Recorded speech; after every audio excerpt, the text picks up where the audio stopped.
Australians stereotyped by other countries. A specific image appears in your mind to a certain degree. Though in reality, Australians are the version we'll find with different classes and races just in our family tree.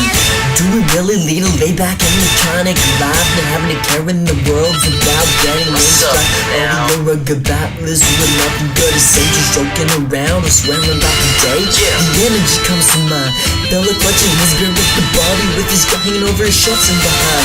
All his mates are playing back out cricket beside the pool, with the ladies in bikinis lying on sandstone. You're really a blading us an outdoor adventure seeking mass, as if we all were hunting and camping and fishing for bass. And not to mention the humor, which is known as fun and use. Why don't you stop judging us and let me introduce?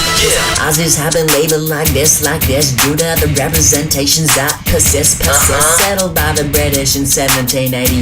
With the criminals and convicts started by the dictatorship, with whips and trips around the weather strip, using our land as a dump for coming shoved into the ground and grip, shadowing with the harsh conditions all day long, and not building up the rock and roll your perfect stereotype.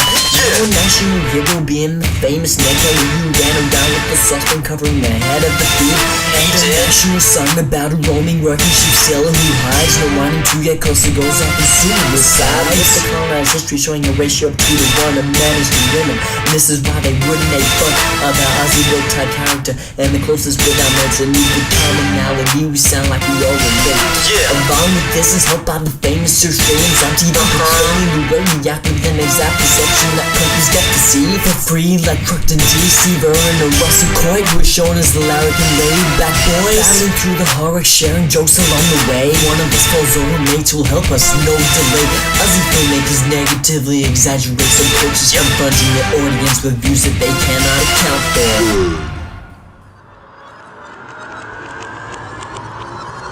Let's take it back now. Contrary to this very popular stereotype, Australians are multiculturally diverse. You're hearing me right home. So many different cultures from all over the globe, with ethnicities and classes making our variety grow. And in the top Aussie male view that has been thrown on our show. Sydney is the second gay capital after San Francisco. There is an annual gay parade called the Mardi Gras, showing that you don't know who we really are, and contradicting the view that we live hard chase every day. Melbourne has been selected twice the world's most livable city. Being rated on the good climate, friendliness, and low crime, capital of culture and sport and fashion in our leisure time.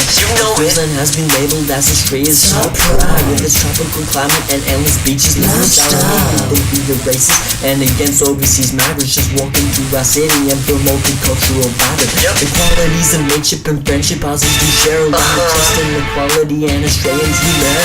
A common green herd is a friendly G'day mate, showing the G'day is a good mate, sure part of our character trait. Most Aussies make an effort to pitch in and how we go, whether a volunteer like saver at a sporting club, you know.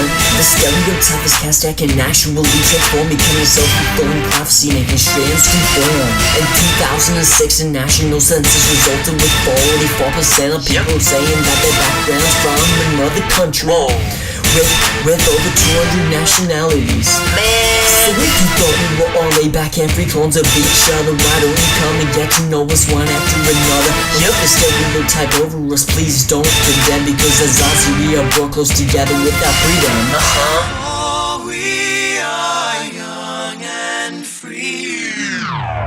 Cause Aussies are not as rugged and rough, laid back, carefree, and drunk as we perceive to be. With the high class, middle class, and low class, along with many different ethnicities, clearly seen through the different social groups present in today's society.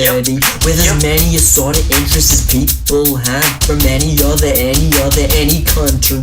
Every country has their own perceived views and stereotypes, because of the culture clash and the different way people live their lives. The French are seen as snobs, Italians are the things above, Chinese like their money, and Americans think they play above. Beside not an island modern, much too far away. We get built up a stereotype from the life we live this way. So we do things different, but we think the same as you. But with today's extensive media, it's pretty hard not to.